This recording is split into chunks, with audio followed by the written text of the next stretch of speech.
Yes, people, we're back. 12th man's back. We've got another Arsenal show, and it is myself and it is the wonderful Jordan. We're supposed to have Simon Miller with us, but he's not well.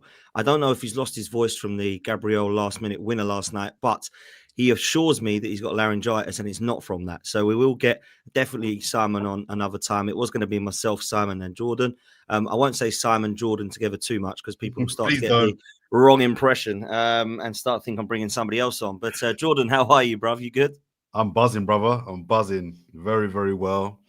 Great weekend, mate. I mean, it was the famous saying, if Carlsberg made weekends, this would a short of Tottenham getting a late equaliser. It was almost a perfect weekend. Yeah, man, I'm in a very good mood.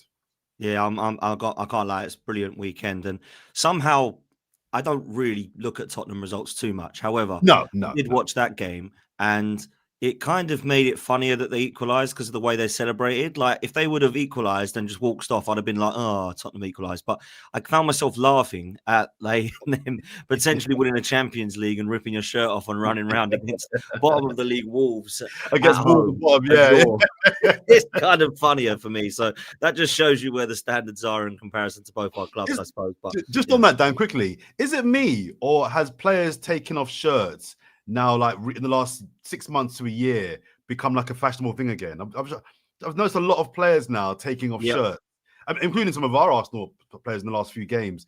I've just noticed a lot of shirt taking off it's been happening in the last 6 months. It has been. I mean, Ekatike did it, got his second yellow. That was stupid. Paulinho ripped his shirt off. I mean, one, it's silly anyway because you kind of know you're going to get a yellow card. And I kind of agree with you. Like, I thought that had kind of stopped it, but it's not put a stop to it. Everyone seems to now be doing it. And I don't mind. But when you're ripping your shirt off by beating, somebody in the Carabao Cup and beating bottom of the team Wolves, I find it a bit strange. Like, if it's a World Cup final. It was an equaliser. At least save it for a winner. Yeah, exactly. An equaliser. Yeah, this is what I don't quite get, bro. But, maybe that's where we're at. I'm a bit old school, I suppose. But look, people, hit like, hit subscribe. Make sure you're following today's sponsor, which is OK Jerseys. You can use the code 12man to get 8% off as well. They're only £15 for a shirt, so make sure you get your home shirt. And you can get people on the back of them as well. A lot of people getting the Arsenal shirt with Eze on the back. So go and make sure that you do that if you haven't done so already, because they're very cheap. It's much better than giving the money to Mr. Kroenke to sit and, fill his hot tub up or heat his hot tub or whatever it is he's doing. So make sure you're doing that, people. Look, let's talk about the game, Jordan. I'm really interested to get your take on this because if I'm honest with you, I saw the game very differently to how people saw it that were there. And I watched the fan cams as I do. I don't watch every fan cam on AFTV, but I watched, my guys, and they were there and they were soaking up the emotion. Now, maybe it's because I wasn't there and I wasn't part of the mayhem at the end. Maybe it's because I watched it on a watch along in the studio with the audio off. But there was parts of this game I didn't like, if I'm honest with you, from Arsenal.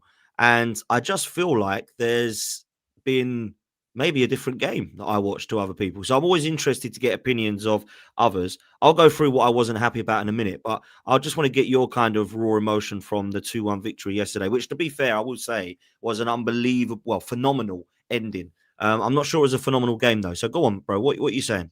Well, I'm interested to hear your thoughts because I think we tend to agree most of the time on Arsenal performances and all things Arsenal concerning, related even. But I think we might have a different take, a different opinion on this one.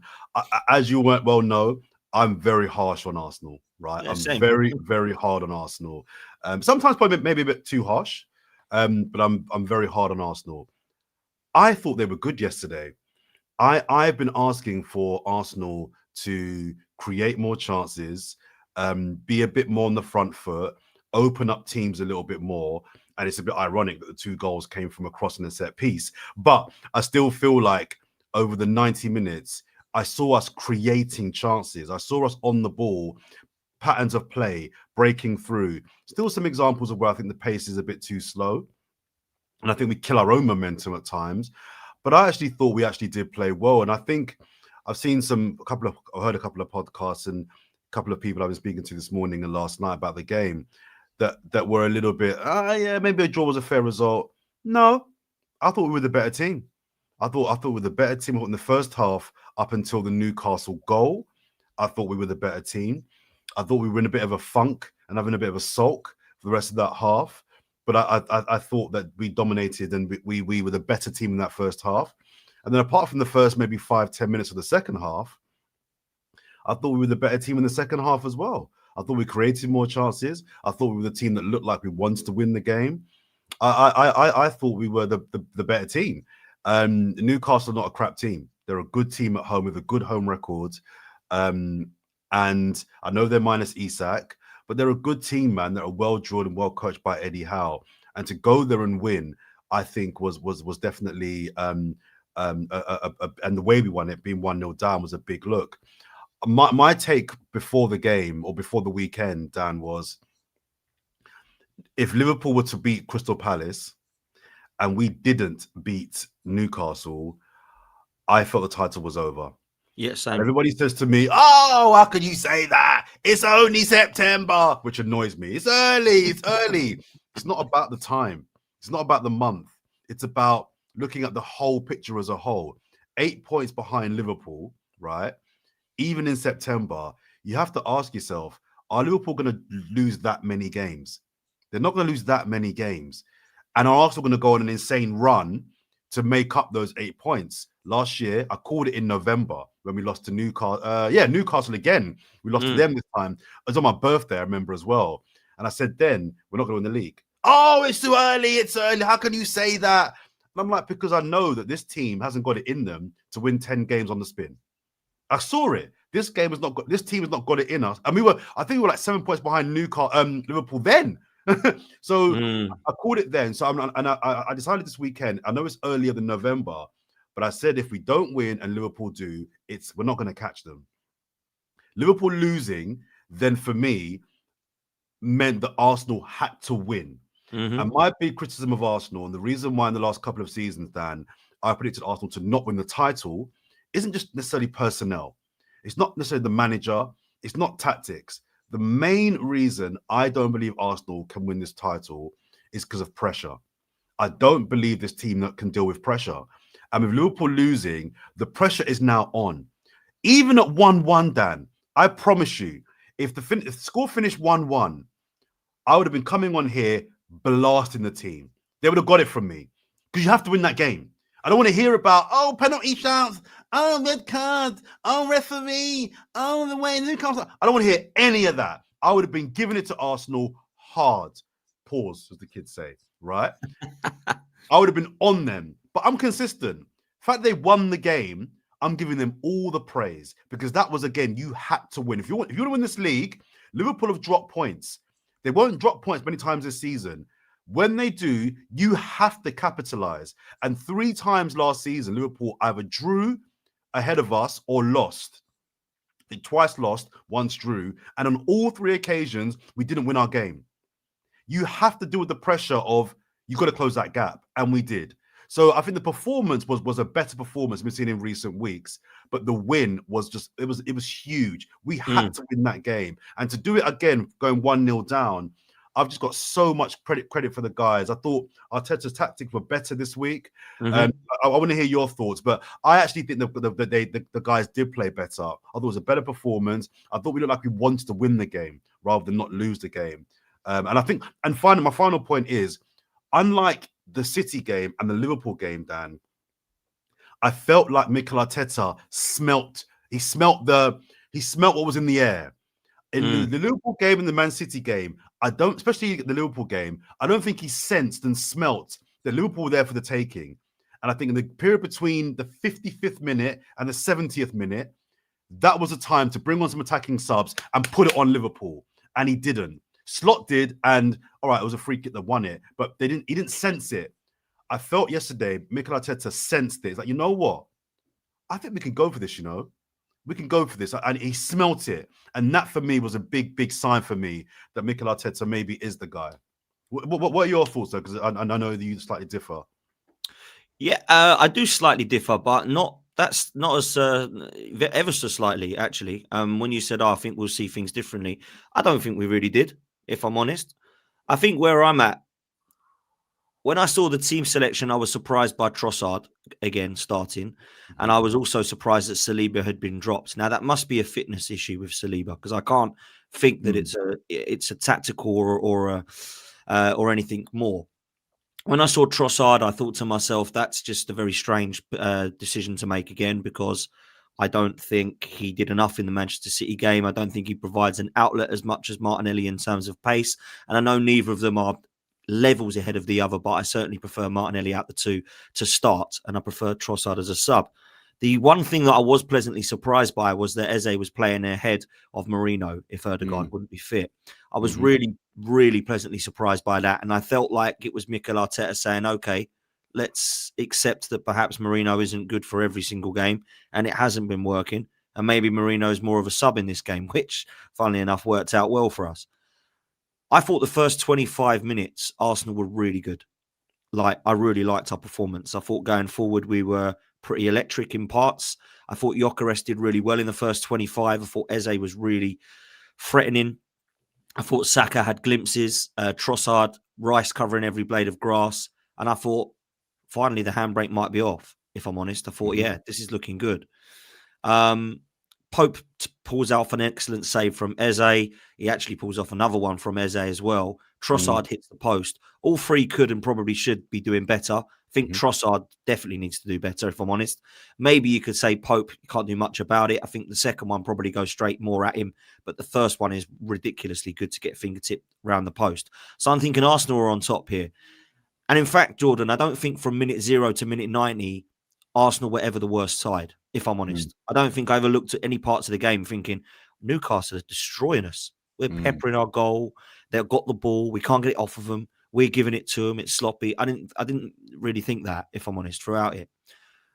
I think that we were 4 minutes away, and we were discussing this in the Watch Along Live, from talking about the problems with mentality of this side. And within 4 minutes, we're talking about elite mentality. It can't be that. It's one or the other for me, right? So I think the mentality shown was great and very surprising and pleasantly surprising that we didn't give up. I thought it was great that we learned from last week where we're not so over-celebrating the 1-1 and we get the ball and we pick it up and we go and try and get another corner. Definitely learned from that. Where I was a bit frustrated was, for a lot of that game, I felt we were a little bit lackluster in the final third again. And I just felt that they were so bad, Newcastle, that we could have done a hell of a lot more. And I just thought there was a hell of a lot of passing sideways or backwards between minutes, I would say 38, I think when they scored, to half-time. And then probably half-time, probably for the majority of 55 minutes to 75 minutes again. I just felt we were very poor and just a bit falling asleep here. Matchsticks in the eyes moments again.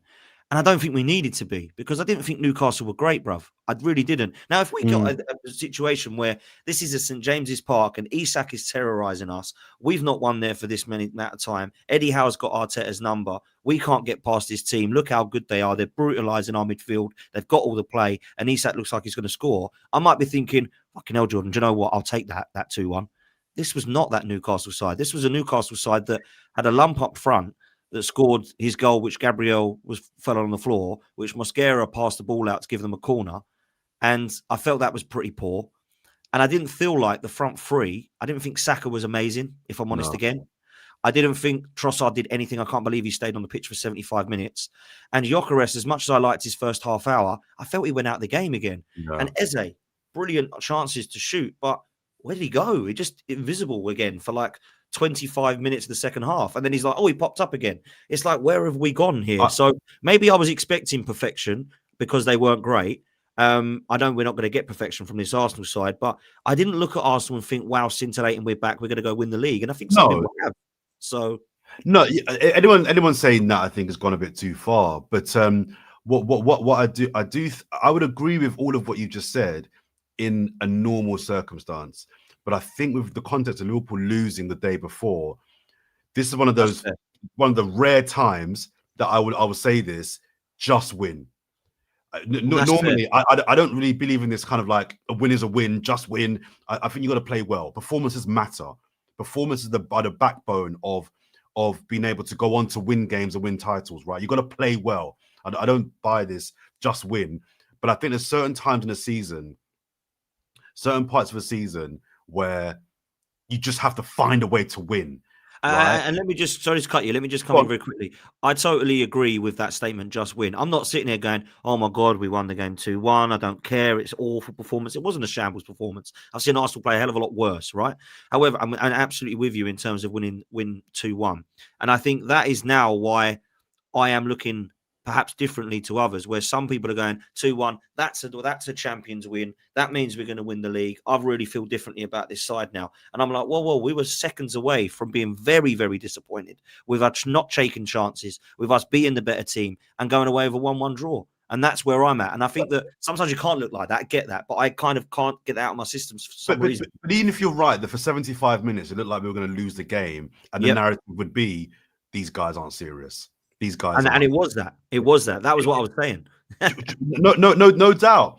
But then I think, and I don't do this probably enough, but to give the boys praise that they decided in that last 15 minutes, F this.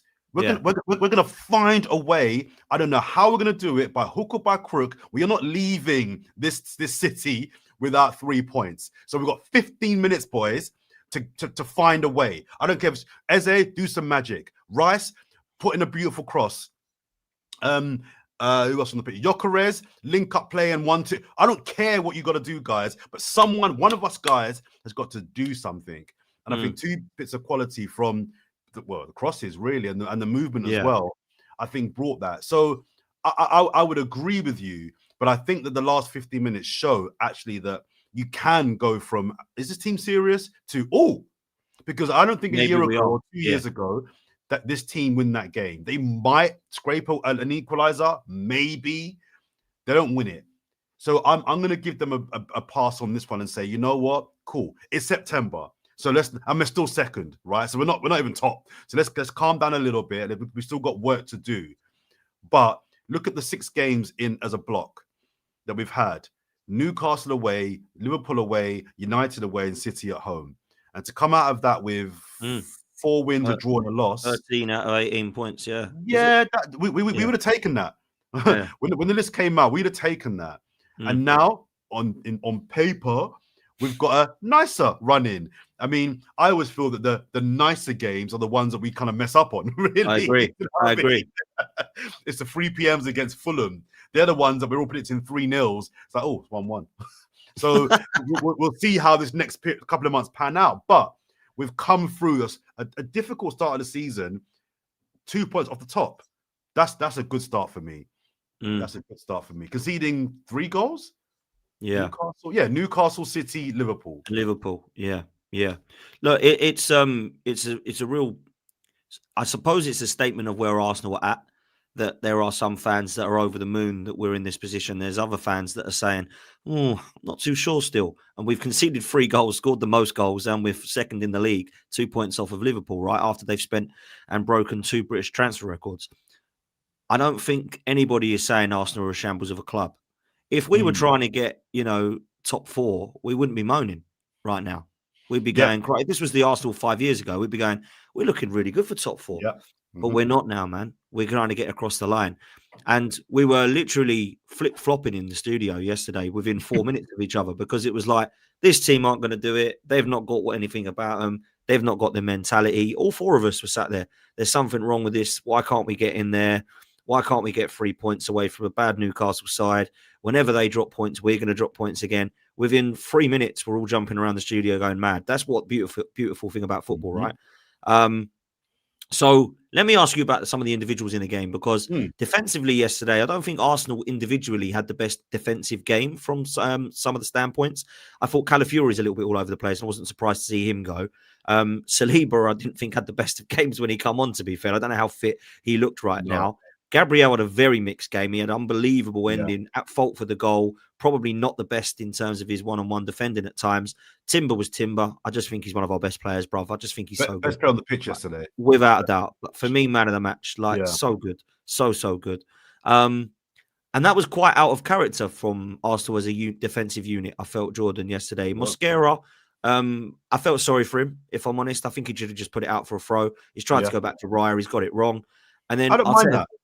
I don't mind. Yeah, I said this. He's going to make mistakes. He's a kid. He's going to be rash at 21, right? I was a bit surprised Arteta took him off. I don't know if that was just to give Saliba the minutes he deserved or if it was actually his punishment. I don't know, but I'd love to get your thoughts on that. But let's talk about the back line yesterday. What did you make of it?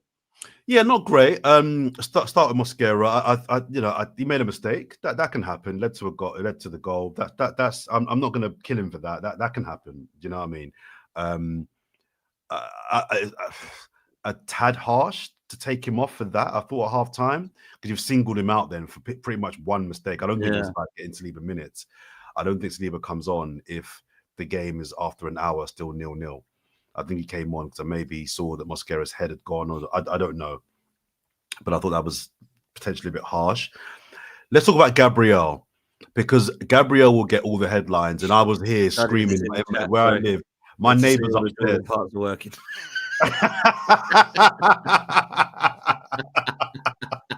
Listen, Judge, can you let the grown-ups just have a conversation, please, about Arsenal? Is that all right? Can we do flip here now? Legend. I was going to ask him on, but I didn't think he'd be up because of his trip to Newcastle. But anyway, I've seen enough of Lee Judge's face for one morning. Anyway,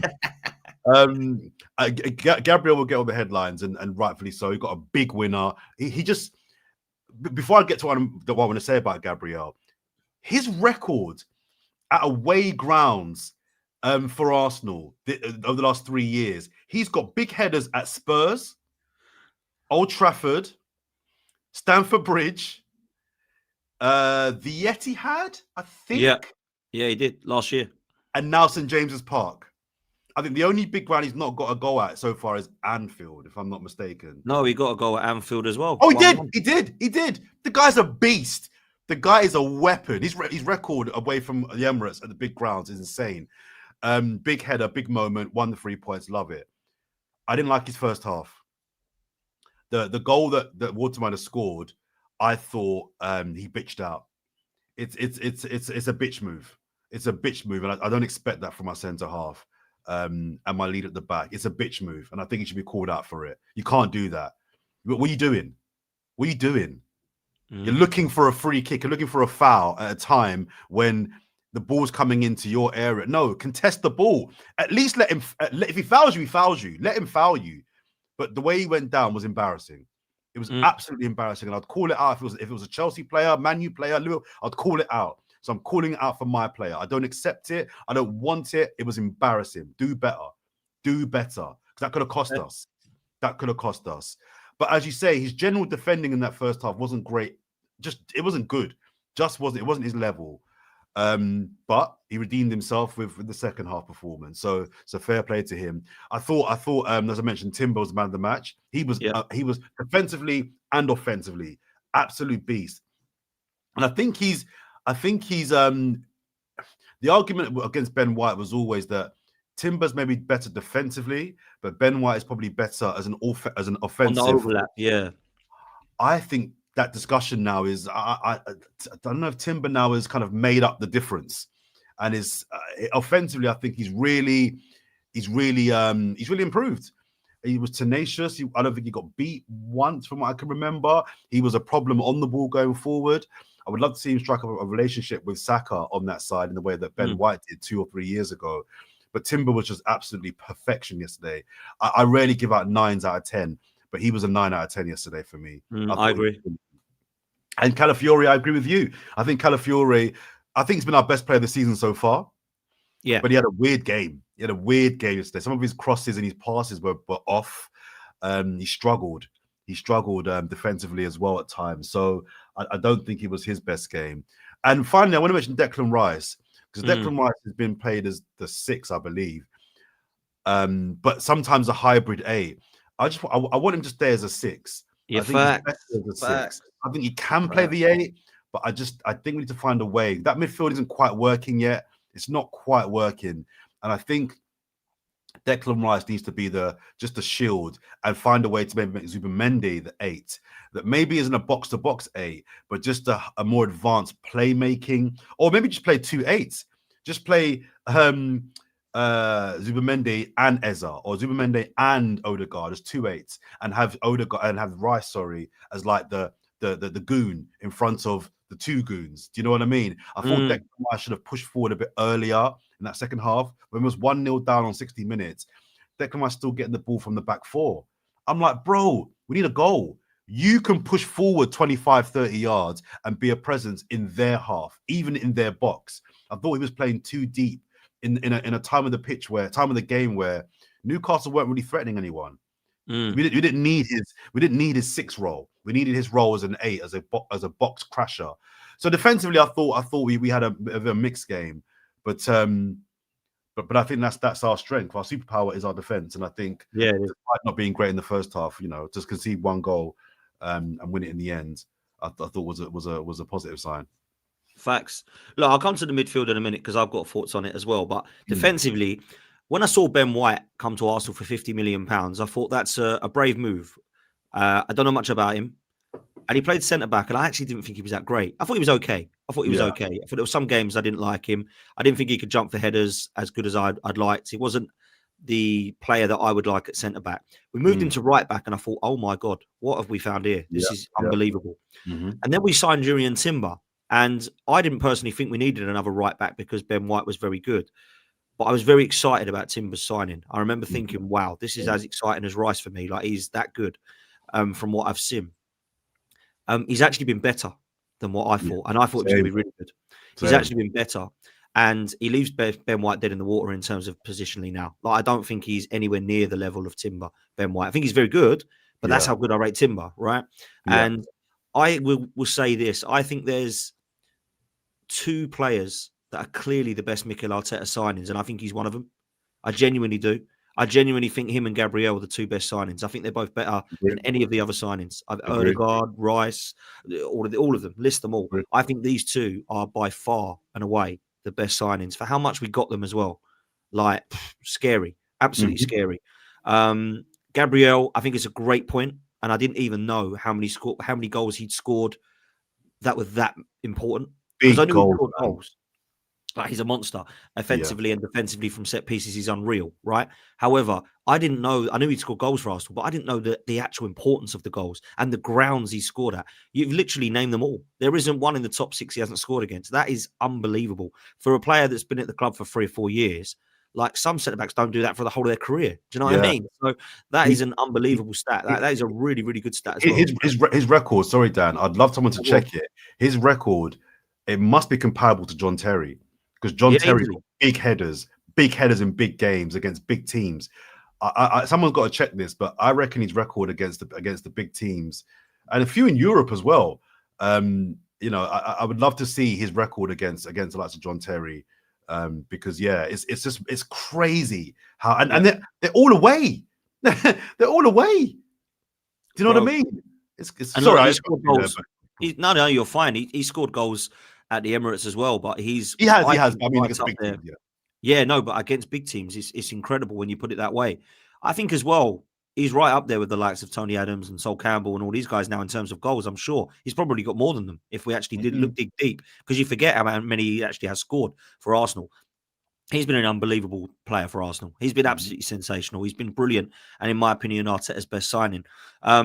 Not much point me talking much more on what you said about Mosquera. I agree with every word.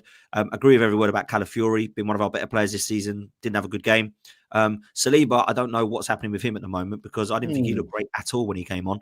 I thought that was very interesting, but maybe he is just not 100% fit, which is why he didn't start. The midfield, bro. Me and Judges go back and forward about this all the time. He disagrees with me, and I disagree with him. He thinks Rice. I'm with you. I don't even know Judge. I don't even know his views. Whatever he said, I agree with you. I don't know his take yet, but I agree with you, Dan. Yeah, I can tell you in a nutshell what it is. Judges believes he's an okay 6, but he's a better 8. I think the other way around. I think he's an okay 8, but a much better 6. And I think yesterday proved why again. Now, this season, we've seen Rice and Zubimendi playing more in double pivot, and I like that. I don't like Rice bombing up and down and being in the advanced Lampard role. I've never seen him as a Gerrard or Lampard. I see him definitely more as a box-to-box. Maybe he's even... And when you compare them to these players, you always think you're saying they're as good as them. He's not as good as Lampard and Gerrard, and he's not as good as Vieira, but he's more of a Vieira than a Gerrard or Lampard, in my opinion, right? So the attributes of him are definitely better. Suited. Yesterday, I knew why, because the backtracking from Declan Rice was phenomenal. outstanding in what he'd done. I think there was a run and a race against Murphy. Yes. I'm glad it wasn't Alanga, by the way, because I think he would have left him for dead. Yeah. However, that was an unbelievable track back and a brilliant off the ball. Declan Rice is phenomenal, which is why I think it makes him a world-class 6. Right? He can definitely do both, as Judges is saying. He can do both, and I do agree that he can do a job in the 8. But if I'm picking my best team, I don't put Declan Rice in the 8. I just don't. Now, I think there's 2 ways to look at this, and I think for certain games you can change it. If we've got Brentford or Wolves or West Ham at home, no disrespect to those teams, I expect them to be floating around the bottom of the half of the table, right? Whether some of them might go down or not, we can have another debate one other day. But they're the sort of teams that I expect at home. Arsenal don't need to play Rice and Zubimendi, personally, in my opinion. Arsenal can play Rice in the 6 and play Ødegaard and Eza in the attacking 8s. That's what I would do and like to see happen. And that's Arsenal taking the handbrake off and going for it a bit more. I think yesterday I was even critical and definitely was against Manchester City, where I'm looking at the board thinking we're 1-0 down. It says 74 minutes and Rice and Zubimendi are still playing. What's happening here? Why are we not bringing off Zubimendi or Rice? Doesn't matter. But it probably is going to be Zubimendi. And then you bring on Ødegaard and go with Eza. Now, he did do that in the end, but it just took way too long to do it, in my opinion. And he did the same against Manchester City. He was taking way too long for this. And I just think that it's so safety first with Mikel Arteta sometimes that there's definitely more opportunities for us to do that in games. And I wanted to get your thoughts on that because I think that Rice and Zubimendi are great. And I think they're both brilliant in their own mould. Do they have to play together every week? I don't think they do. No, they don't. And one thing's for sure, as I mentioned earlier on, that midfield 3, whichever it is, those 2 and Eze, those 2 and Ødegaard, it's not quite working yet.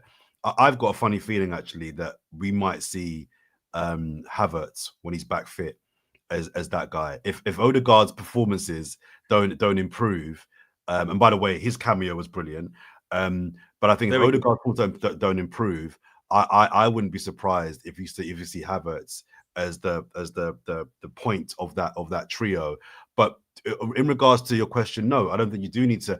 I was saying on Forever on the last pod we did, I wouldn't have been adverse to the idea of dropping Zubimendi in this game because I didn't fit with the midfield 3 that Newcastle have got. They're physical, they're brutes, they're athletes. I was wondering, I'm not sure if you need a ball controller in that sort of game. And James made the fair counterpoint, which is actually the way to counter Newcastle's strength and physicality is with skill and technique, which I think is a fair point. You don't try and match them with our goons. You don't go goon for goon. You go, actually, okay, well, you're stronger than us, but you know what? We're more technical than you. We're going to play through you. We're going to keep the ball and make you work and run, which I think is fair. But I say all that to make the point that I think that was a game where you didn't necessarily have to play Zubimendi. Because I watched I know they played different positions slightly, but I watched the Liverpool-Newcastle game. And although it's his first season also in the league, Wirtz just got swallowed up. Yeah. Florian Wirtz just got absolutely swamped. It was like, whoa, he was in a washing machine. He didn't know what was going on around him. And I was fearful a similar thing might happen to Zuba.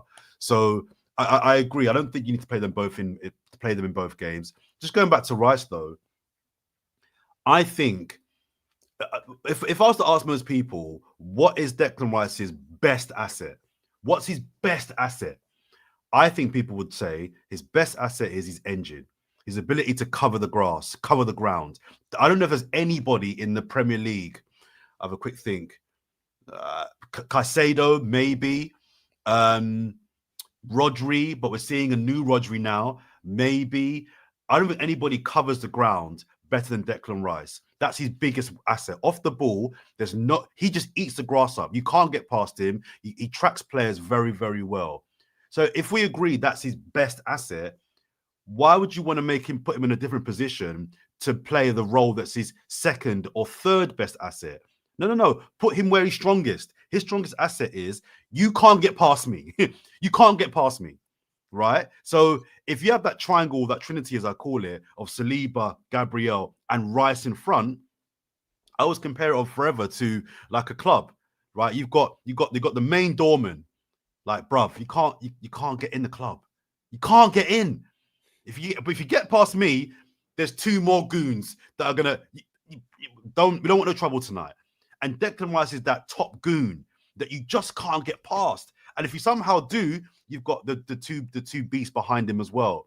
And with that triangle, I just don't see how people can create chances. If you've got those three, if Lee Judge in his prime, look at this guy. this guy. Trying to have a conversation here, mate. I think if you put Declan, we saw it about 2 years ago. Declan Rice, there was a defensive record we had where teams just couldn't get at us because that three was just impenetrable. And I just think that's where he's best. Just screening the back four. You can't get past him and let the other guys play. And for some games, you might want him more advanced. I agree with you. You might want him in a box-to-box role. But primarily, I think Declan Rice is a 6. And I think it's one of the best 6s in world football. So why would you want him to do another role that he's good at, but for me, not as good at? Doesn't make sense to me. I agree with everything. And I think that is why I've been calling out for Declan Rice to be a 6. And I've just not been comfortable with him in the 8. I don't think aesthetically he looks as good as an 8 as well. I know that sounds really mad because he's literally just moving up the pitch a few yards. But I don't think that is what I want. I don't see an attacking 8 to me is a Cesc Fabregas, a Santi Cazorla, an Ødegaard, an Ozil, that kind of type of player. I don't think Rice fits into that mold. I think Rice has got better attributes elsewhere. So that's where I'm at. And he can do a job there. Like Judges says, I agree with that. And he has done a job there. He's unbelievable against Real Madrid, PSV away, Manchester United away last season. We saw him at Newcastle at home last season with a goal. He has got unbelievable attributes, but I don't think that it is where I want to be seeing him playing. So I'm with you with that in the 6. And I think the other problem we've got with the midfield is Zubimendi and Rice can both play in the double pivot, but then you need a proper 10. And I don't know we have a proper 10 then. Do we have a proper 10? Is Ødegaard that? Is Eze that? Maybe. Ethan maybe, but he's young. Yeah, and that could be another question mark there, is if you play them both in the double pivot. And I think that's why Mikel Arteta doesn't do it as much, because I don't know that Ødegaard is the 10 because he's quite deep. Eze probably could be. And my kind of question to you is a nice segue to that is, what does he do in that position now that Eze's been playing well there? Ødegaard's coming back into the mix, and I agree with you. I thought he was excellent when he came on. That pass to Lewis-Skelly was ridiculous, mate. That is what I want to be seeing Ødegaard doing for Gyokeres. So what does he do now with Ødegaard and Eze for you, Jordan? It's a good question because Ødegaard's form hasn't been brilliant for a year now. But he understands the manager's view. I would like to see Eze have a couple of games now just to see what he can do. There's nothing necessarily against Ødegaard, but I think a big part of the success of yesterday's result was Arteta going against what he normally does. He took a risk. The lineup was for him quite risky, and I think we saw the contrast between the City game last week and the Newcastle game. When you're brave and take risks, more often than not always, but more often than not, you get the rewards. When you go for it, the phrase has been used, the handbrake, take the handbrake off. We've got the team that can beat 90% of teams. We're going to win the majority of our games. And I just think that with Eze, I don't think that he necessarily was instrumental in the win, but I don't think it's worked well with Ødegaard for a while either. So try something different. And if that means you have to bench a captain for a couple of games and he's got to work his way back into form and work his way back into the starting 11, then so be it. But you've signed Eze for a reason. Give him a chance. Explain to Ødegaard, look, I'm going to bench you for a couple of games. We're going to try something different with Eze. Let's see how that goes. Keep training, keep working, keep being a pro, and you will get your minutes. There's a lot of games this year, Dan. There's a lot of games. So for me, I would be giving Eze a little run now and give him a chance. I don't think he was great yesterday. Had a couple of good shots on goal, and I thought he was okay, but he wasn't great. But give him a chance. Give him a little run and give him a chance to kind of bed into this team, learn to play with Saka, learn to play with Trossard, learn to play, more importantly, with Gyokeres, because I thought it was another concerning game for Gyokeres, in my opinion. I want to come to that in a minute, but I just want to quickly touch on the Eze thing again, because left wing is an issue and has been for quite some time. You've been quite vocal and opinionated about Martinelli and Trossard. I expect Ødegaard to come back into this team and Eze to go back out to the left. Do you think that's going to happen, or do you think that it might be, because you've just mentioned how you're not quite sure what's going to happen there? I expect that to happen. Look, I'd love to see Rice, Eze, and Ødegaard playing against West Ham in a trio, and then obviously have Martinelli left, and then Saka right, Gyokeres up through the middle. But I don't think that will happen. I think he'll probably continue with Eze on the left. What do you think? Because the left-hand side is definitely an issue, bro. Trossard again yesterday, it weren't for me. No, I find it interesting why he's playing Trossard on the left, because I don't understand why Trossard is starting games for Arsenal anyway. Trossard for me is an impact sub.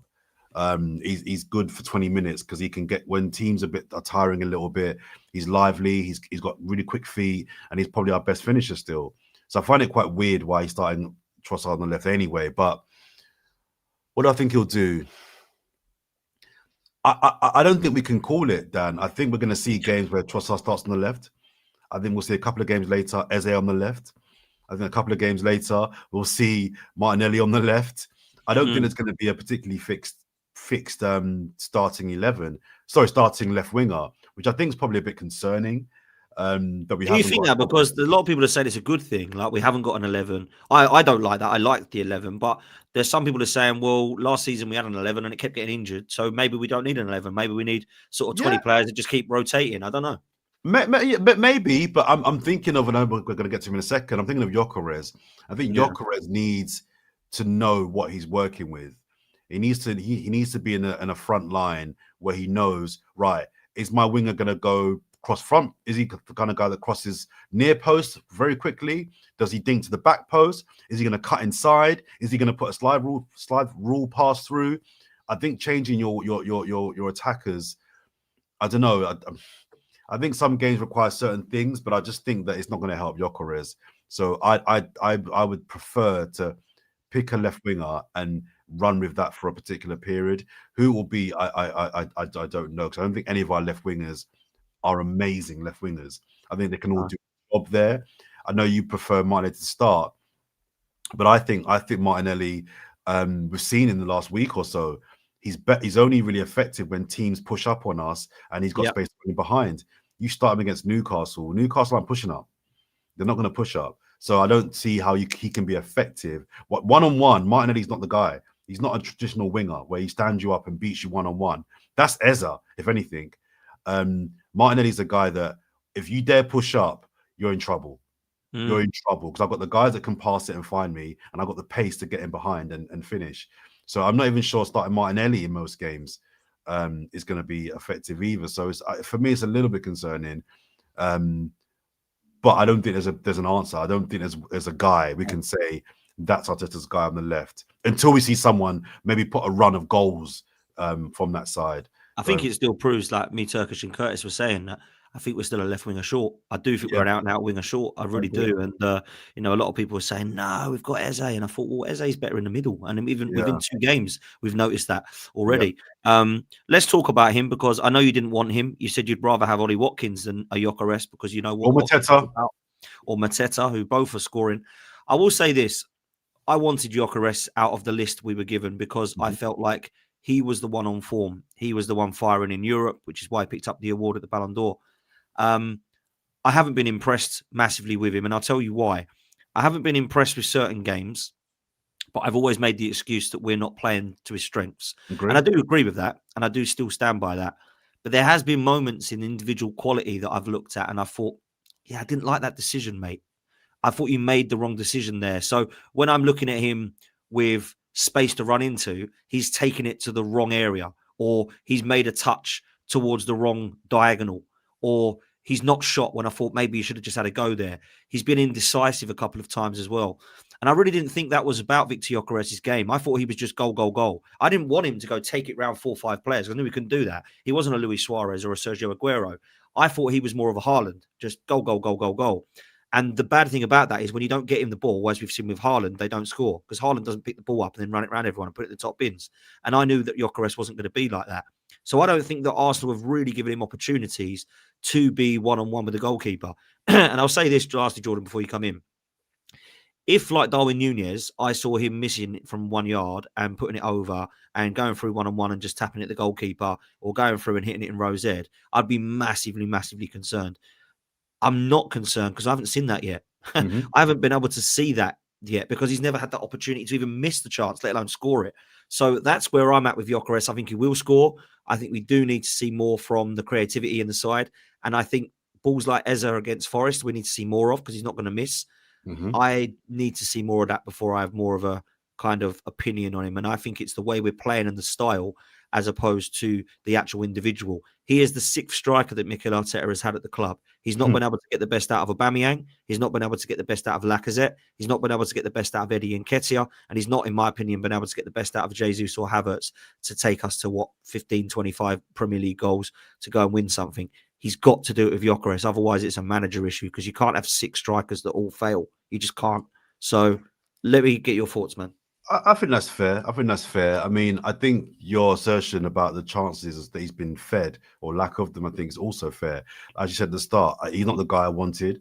I think too many people got wrapped up in the goal record and they clung to 102 goals in 2 seasons, which is phenomenal. That is a phenomenal record to have. But let me ask you this question. If there was a player right now playing for Millwall in the Championship that had the same record in the Championship over 2 seasons, would you want him? I actually quite like the Championship players. I hold my hands up because I think we've brought some brilliant quality from the Championship, like Elise, like Eze, like some of those players. This summer, I would give him a striker chance. was needed, Dan. A striker was needed, and there was a striker in the Championship that had 102 goals in 2 seasons.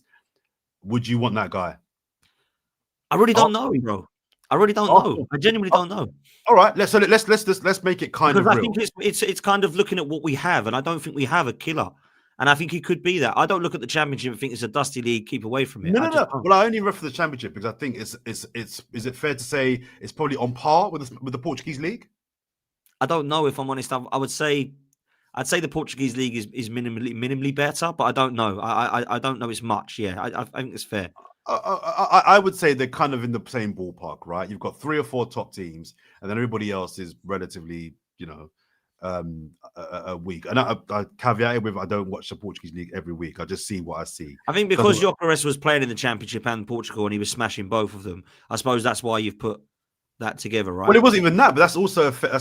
But my point is that I think people got so caught up in the goal record, they didn't look at the actual player and the team he was coming into. And that's why I was concerned. I think Gyokeres is a good striker. I don't think he's a bad striker. I think he's a good striker that in most teams will bang goals. I just didn't see him as a difference maker. And the fact that he looks he looks really cumbersome and he just looks, people keep saying, oh, he's not had a preseason. So I'm giving him a chance. Right? He's my striker. So I want him to bang. I want him to do well. There's no agenda from me. I want him to score 50 goals. I want him in the league. So there's no, I wish he failed. I want the guy to do well. But I have to believe my eyes. And my eyes are telling me this guy, he looks quite he just looks a little bit awkward. And I wouldn't mind any of that if I was sure that he was a killer in front of goal. And all right, as you said, we've not fed him yet, so we don't know if he's a killer in front of goal. But my big thing yesterday was, can you win a header? Can you win a header? Forget chances and goals. I'll forgive him that because he's not being fed. Even the headers, the flick-ons, I don't think he won one. He didn't win one. You're not small, bro. You're this big guy.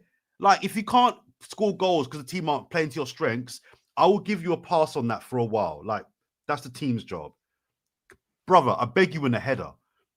You got to win a header. So I'm just thinking, I'm clutching at the bare basics of forward play that I need from him, that I'm not getting from him. Forget goals. Just general forward play. He needs to do a little bit better. And I agree with that. I don't disagree with that. I'm fearful that this isn't going to be the guy that will be the difference maker. And the reason why I say I wanted Mateta or Watkins before him is because there's snobbery.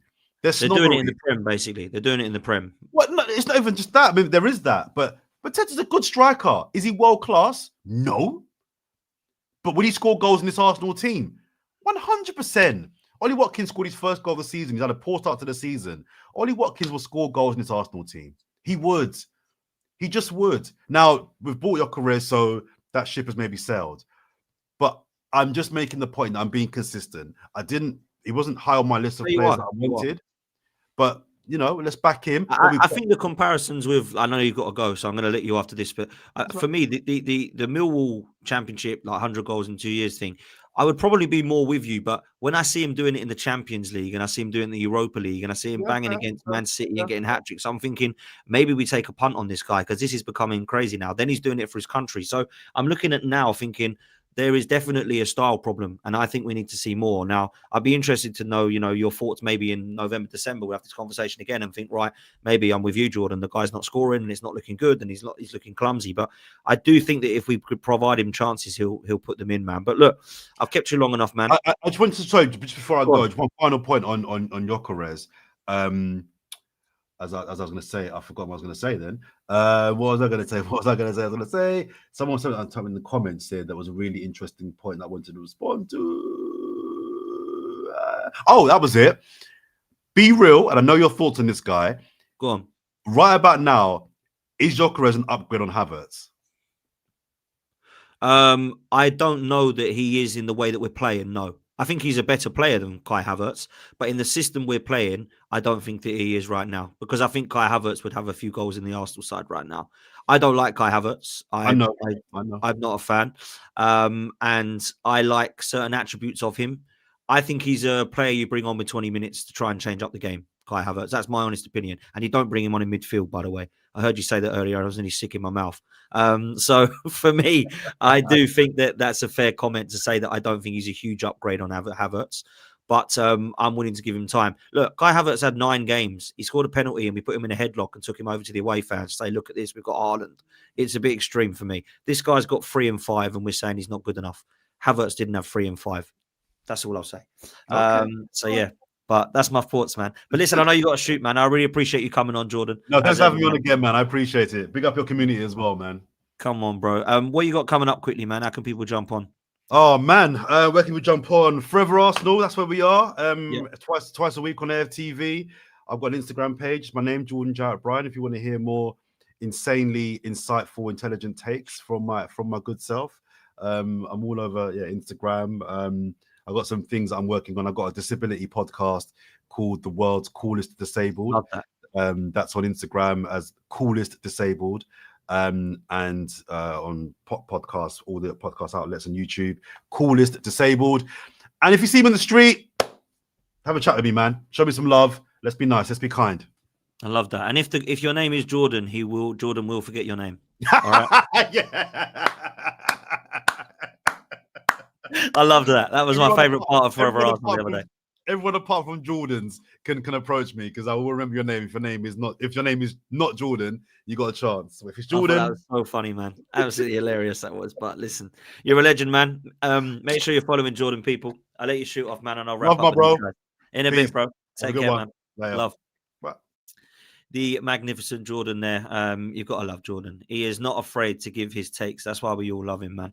I've got to say it. He's a top guy. Top guy. Let me put myself full screen, actually. There we go. Look, I want to wrap up with a couple of things that I don't think we touched on. And I think the manager was actually one that we didn't touch on. And I think there's parts of yesterday I want to give him praise for. And there's parts where I still feel I wish he would be a bit braver. For me, the biggest frustration with Mikel Arteta right now, even over the playing style, even over the way that we approaching games, is his reluctance to make changes early enough. I don't know about you guys, but I was watching that game yesterday crying out for a substitution, crying out for a Gabriel Martinelli, crying out for a Martin Odegaard, crying out for Zubimendi or Rice, Zubimendi really, to be taken off. That's what I really wanted to see yesterday. And I wanted that to be seen around 55, 60 minutes, not 75, 80. Too long, too late. I don't think, look, it wasn't in the end. It actually worked in terms of Mourinho coming on, which I was okay with, by the way. And, there was a comment on me yesterday I made on the watch along saying, why are we 1-0 down in 78 minutes and we have Mourinho, Rice and Zubimendi on the pitch again? It's not a Mourinho thing, people. Mourinho did well yesterday. He got his goal. It was actually an unbelievable header, by the way. That is a fantastic, fantastic header. It is not that. It's that trio together in midfield. It just looked very negative. And through open play, I just knew we weren't going to score. And funnily enough, It was a header that won the game from a set piece again, a which are cool and a massive part of the game. I just want to see him be a little bit braver at times. That's all I'm at. That's all I'm saying. We got the win. We were seconds away from meltdown in this fan base. Seconds away from calling out the mentality, calling out the manager's choices, calling out the lack of subs, calling out this, that, and the third. That's how quickly it can change. It's fine margins in this game, right? So we look at the scenario and think Arsenal now have this elite mentality, but it was 2 seconds of it being poor mentality. That's how close it is. So sometimes when we say this team has now got it, or we say this team hasn't got it, we have to see it play out. And I've been guilty of that yesterday. I was crying at 78 minutes. We're going to lose this. It don't look like winning. I don't think we're getting 2 goals. Everyone was negative. All 5 of us were sat there talking like, can't believe we're going to throw this away. Liverpool have dropped. Chelsea have dropped. Spurs have dropped. Even United, we can laugh at. We're not going to be able to laugh too hard if we don't win this game. And we did it. We did it. So that's something to be proud of. That's something we can be happy with. Something we can be elated with. The phenomenal ending was something that I wish I was there for. I was like, I don't want to travel up to Newcastle. And at 78 minutes, I'm thinking, I'm so glad I didn't go. We lose 1-0 every time. And then, boom, change. And I hope that's a switch now that changes the way that we are. Because there was a moment I kind of reminisced with. And that was the last minute Jorginho and Martinelli goals at Villa Park. The last minute Reece Nelson goal against Bournemouth at the Emirates. We've done it a couple of times that season. A season after, Declan Rice with the last minute goal against Manchester United and Luton. I want to see us do that a bit more because it shows that we are never say die attitude, never give up. And the commentary was phenomenal from Gary Neville yesterday when I rewatched it back. And it said 1-1, title winning sides don't accept this, they go again. And literally as he finishes saying the word again, the ball comes in and Gabriel puts the header in. And it was beautiful. It was magic. It was an unbelievable ending. It was phenomenal. But I didn't think Arsenal were phenomenal yesterday. I didn't look at us once and go, we're scintillating, we're great. I can see us winning 5 or 6. That to me is when Arsenal was scintillating. When it's like, this could be like 4, 5, 6, 7. We could have scored more goals. We should have scored more goals. In fact, I think Pope was brilliant, but probably the save against Timber, the save against Eze, the 2 saves against Eze, Trossard hitting the post. They were the 3 or 4 chances I felt that we should have done better with, or that we could have had a chance of scoring. But I do think right now, the most interesting part of the next sort of stage of Arsenal season is how we set up against the teams such as West Ham, Fulham, Palace. Teams that we, although are doing well, Palace, should be beating, should still be beating them. How do we set up? Do we go with Eze and Ødegaard and Rice in midfield for a couple of games? Do we play Ødegaard and Eze out left? Does he stick with that midfield trio at all for these coming games? Do we see Marino in midfield against West Ham or Fulham or Palace? That's going to be really key and interesting for me. I think we know our back 5. When everybody is fit, I think we know that David Raya is in goal with Calafiori and Timber as fullbacks and Saliba and Gabriel. We know that back 5. I think we know Gyokeres and Saka are playing. That's 7 players. But it's the other ones we're not too sure about. Rice and Zubimendi, I think, are definitely going to both be playing. But who's going to be in the 10 and on the left? And I said this yesterday, and I'll stand by it. Again, yesterday, our left-hand side still doesn't look quite right. I like Calafiori and think he's a good player, but he's doing a job at left-back, and everyone tells me he's really a centre-back. We've got Declan Rice, who we've mentioned, who's really a 6, but is trying to play in a left attacking 8 role. And we've got Eze, who's really a central attacking midfielder, but we're trying to get him to do a job out on the left wing. I think the next stage of Arsenal is to look at 4 players. And I think those 4 players need to be an out-and-out left-back, a box-to-box midfielder, a left winger, out-and-out winger, and a backup striker. They're the 4 positions I look at. And I think when you look at that right now, you think, I'm more than happy with who we've got there doing a job. But I think to take us to that next level, they're the 4 that we now need to go and get. And I think you start to remove the likes of Gabriel Jesus, get rid of some of the players that have gone on loan again, the Zinchenkos, the Nelsons, the Fabi Vieiras. They all need to go for me. And we need to bring in those 3 or 4 players. Bring in a Morgan Rogers, who's a proper box-to-box, who looks like he covers every blade of grass, that Rice can have either a break or go in the 6 with. bring out an out left winger. We've talked about Rodrigo. Maybe it's Yildiz from Juventus. Look at Nuno Mendes from PSG, or a proper left back like that, an old school up and down left back that overlaps, and then a backup striker. I've said who I want, the West Ham one. I want Jarrod Bowen. I think Jarrod Bowen would be brilliant across the front three for Arsenal as a backup player. But there we go. We're talking about transfers again. Brilliant result yesterday. Really pleased with the way that we won the game. But the performance had concerns in it for me. Make sure you do me a favor, people. Make sure that you click on the link in the description. You've got the code for Match Bingo in the live chat now.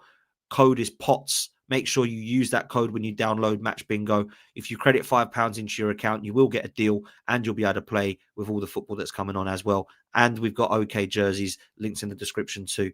We'll see you next time. I'm on midday live with Saeed at 12. I'll see you then, and I'll be back later for Race for Europe. In a bit, people. Laters.